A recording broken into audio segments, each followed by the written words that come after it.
আসসালামু আলাইকুম ভিউয়ার্স, আশা করি সবাই ভালো আছেন। আপনি যদি আপনার বাজেটের মধ্যে সেরা একটা গেমিং ফোন কিনতে চান তাহলে আজকের ভিডিওটি আপনার জন্য। একটা গেমিং ফোনের জন্য 4টা বিষয় সবচেয়ে জরুরি, যে 4টা বিষয়ের উপর ভিত্তি করে আপনি আপনার বাজেটের মধ্যে সেরা একটা গেমিং ফোন চুজ করতে পারবেন। এর মধ্যে নাম্বার 1 হলো প্রসেসর। এটি ফোনের সবচেয়ে গুরুত্বপূর্ণ অংশ। গেমিং পারফরম্যান্স সরাসরি প্রসেসরের উপর নির্ভর করে। আপনার ফোনের প্রসেসর যত ভালো হবে, ওই ফোন দিয়ে আপনি তত বেশি স্মুথলি গেমিং করতে পারবেন।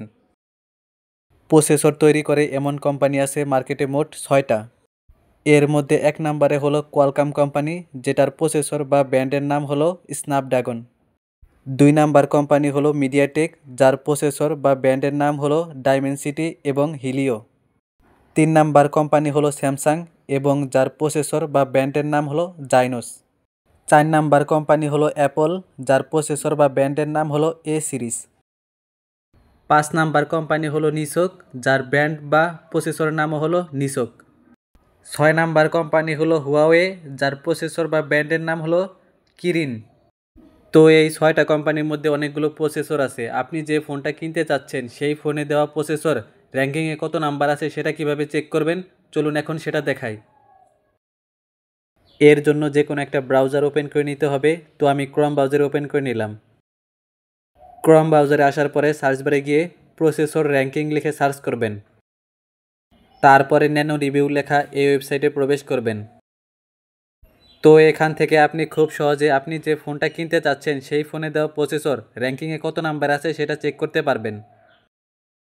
এখন আপনি যদি দেখতে চান এই প্রসেসরটা গেমিংয়ের জন্য কীরকম পারফরমেন্স দিবে, তাহলে প্রসেসরের নাম লেখা ওইখানে ক্লিক করবেন।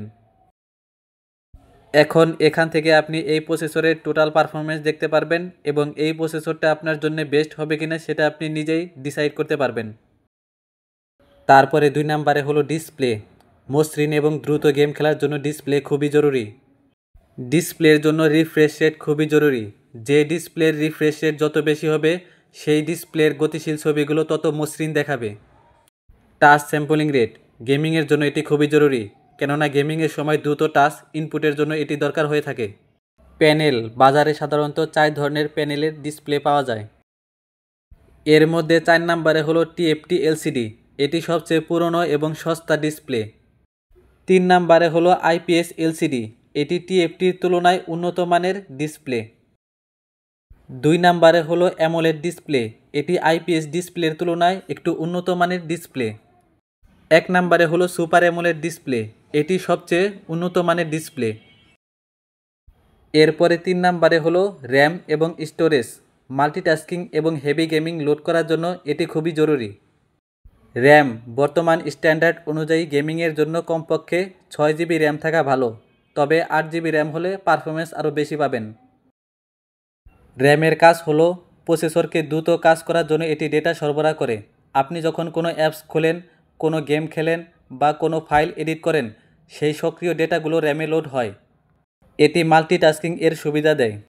গতি, এটি স্টোরেজের তুলনায় অনেক গুণ দ্রুত কাজ করে। প্রসেসর সরাসরি র্যাম থেকে ডেটা নিয়ে কাজ করে। স্টোরেজ, কমপক্ষে 128 জিবি স্টোরেজের ফোন কিনবেন, কেননা গেমের ফাইলগুলো স্টোরেজের অনেক জায়গা নেয়। রোমের কাজ হলো আপনার সমস্ত ফাইল, যেমন ছবি, ভিডিও, গান, অ্যাপ্লিকেশন, অপারেটিং সিস্টেম ইত্যাদি এখানে স্থায়ীভাবে জমা থাকে। গতি, র্যামের তুলনায় এর ডেটা এক্সেল বা স্থানান্তরের গতি অনেক কম। বেশি র্যাম মানে আপনি একই সময়ে বেশি অ্যাপ বা গেম স্বাচ্ছন্দ্যে চালাতে পারবেন। অন্যদিকে বেশি স্টোরেজ মানে আপনি বেশি ফাইল, ছবি ও ভিডিও জমিয়ে রাখতে পারবেন। এরপরে 4 নাম্বারে হলো ব্যাটারি এবং চার্জিং। বেশি সময় ধরে গেমিং করার জন্য বড় ব্যাটারি দরকার। গেমিং ফোনের জন্য কমপক্ষে 5000 এমএএইচ ব্যাটারি থাকা জরুরি। এর কম হলে দীর্ঘক্ষণ গেমিংয়ের জন্য আপনাকে বারবার ফোন চার্জ করতে হবে। ফাস্ট চার্জিং, ফোন দ্রুত চার্জ করার জন্য এটা খুবই জরুরি। ব্যাটারি ভালো রাখার টিপস। আদর্শ চার্জিং লেভেল, ব্যাটারিকে 20 থেকে 80 এর মধ্যে রাখার চেষ্টা করা সবচেয়ে ভালো। সম্পূর্ণ শূন্য হওয়া বা সম্পূর্ণ 100% চার্জ করা ব্যাটারির উপর চাপ বাড়ায়। চার্জ করার সময় বা ফোন ব্যবহারের সময় অতিরিক্ত তাপ ব্যাটারির সবচেয়ে বড় শত্রু। ফোন চার্জিংয়ের সময় ভারী গেম খেলা বা ফোন সরাসরি সূর্যের আলোতে রাখা উচিত নয়। ধরুন মোবাইল দোকান থেকে ফোন দেখতে গিয়ে আপনার যে কোনো দুইটা ফোন পছন্দ হয়ে গেল। এখন এই দুইটা ফোনের ভিতরে কোনটা গেমিংয়ের জন্য সেরা হবে সেটা কিভাবে চেক করবেন, চলুন এখন সেটাই দেখাই। এর জন্য যে কোনো একটা ব্রাউজার ওপেন করে নিতে হবে। তো আমি ক্রোম ব্রাউজারে ওপেন করে নিলাম। ক্রোম ব্রাউজারে আসার পরে সার্চ বারে গিয়ে কম্পেয়ার ফোন লিখে সার্চ করবেন। এরপরে এই ওয়েবসাইটে ক্লিক করবেন। পরে এখানে আপনি যে দুইটা ফোনের ভিতরে কম্পেয়ার করতে চাচ্ছেন সেই দুইটা ফোনের নাম এই দুই ঘরে লিখে দিবেন। ফোনের নাম দেওয়া হলে কম্পেয়ার লেখা এখানে ক্লিক করবেন। তারপর এখানে আপনি দুইটা ফোনেরই টোটাল পারফরমেন্স দেখতে পারবেন এবং নিচের দিকে স্ক্রল করলে আপনি আলাদা আলাদাভাবে পারফরমেন্সগুলো দেখতে পারবেন। তো এভাবেই আপনি ফোনের ডাটাগুলো চেক করে আপনার বাজেটের মধ্যে সেরা একটা গেমিং ফোন চুজ করতে পারবেন। তো এই বিষয়ে আপনাদের যদি কোনো জিজ্ঞাসা থাকে তাহলে তা কমেন্টে অবশ্যই জানাবেন। তো ভিডিওটি ভালো লাগলে অবশ্যই একটি লাইক করবেন এবং এরকম ইনফরমেটিভ ভিডিও পেতে চ্যানেলটি অবশ্যই সাবস্ক্রাইব করে রাখবেন। তো আজকের ভিডিওটি এই পর্যন্তই, দেখা হবে অন্য কোনো ভিডিওতে। সে পর্যন্ত ভালো থাকবেন, সুস্থ থাকবেন। আসসালামু আলাইকুম।